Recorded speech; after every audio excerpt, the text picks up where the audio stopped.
Hi everybody, this is Lara with your daily video for Ethereum and XRP. For Ethereum today I'm going to have a focus on Elliott Wave for you. Yesterday I calculated this target for a minuet degree fifth wave to end minute wave 1.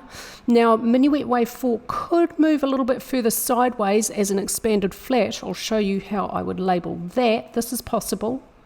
I would label that A, B, and C to move below the end of A to complete the pattern. Now that's possible for the short term.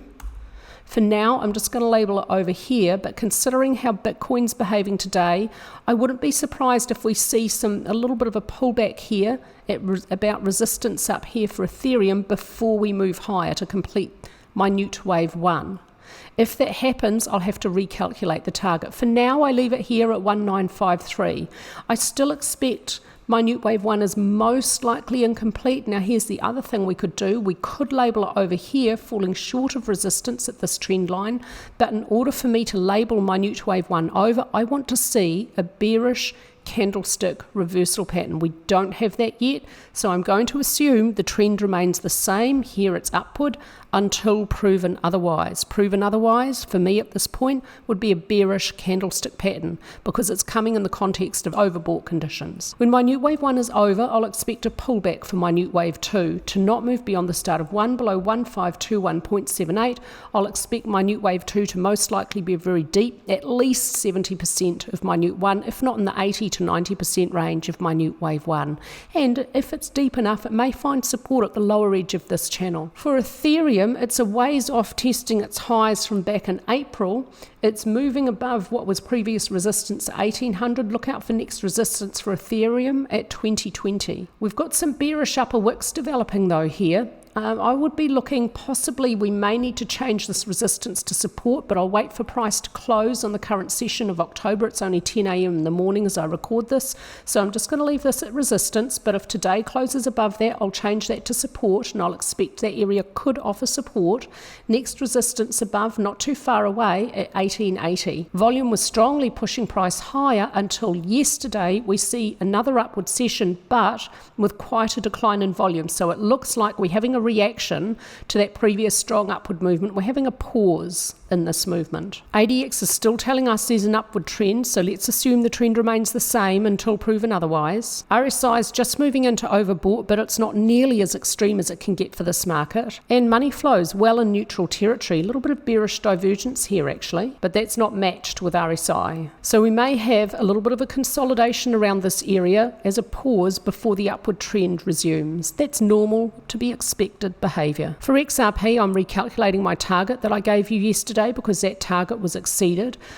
For XRP, the structure of this first wave is minuet degree, so the degree is different and the structure is different. And so this is a really nice illustration.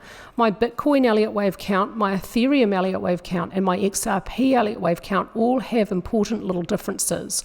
They are different markets. The wave counts are going to be different. They're very, very similar at primary and cycle degree, but once we get to these lower degrees, the differences are enhanced. For XRP, we're a bit further away from the end of minuet wave 1. I'm looking now for the end of subminuet wave 3 within this first wave. I'm calculating the target now for micro 5 to reach equality in length with micro 1 at 0.5938. That target's not too far away. The last short-term high was 0.5863.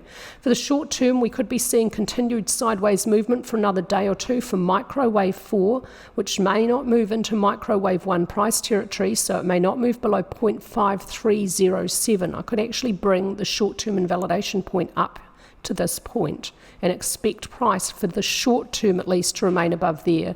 But when minuet wave 1 is complete, then minuet 2, a deeper pullback, may not move beyond the start of 1 below 0.4743. XRP has broken above really strong support at 55 cents. So it was previously very strong resistance. Now I expect it's going to offer very strong support. I will expect it's most likely, not certain, this is a balance of probability, not certainty.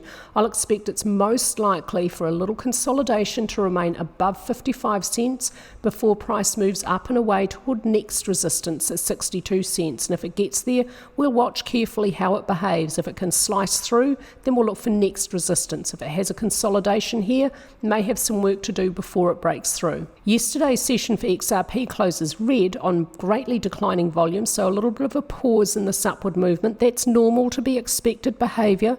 Don't expect price is always going to move in a straight line. It will when it has a parabolic growth curve, but those growth curves, I mean, sometimes they can go on for a few weeks, sometimes they just go on for a few days, and it's impossible to tell exactly how long they're going to last. All you can do is look at overhead resistance. ADX tells us there's still an upward trend for XRP. RSI hasn't yet reached overbought, and nor has money flow.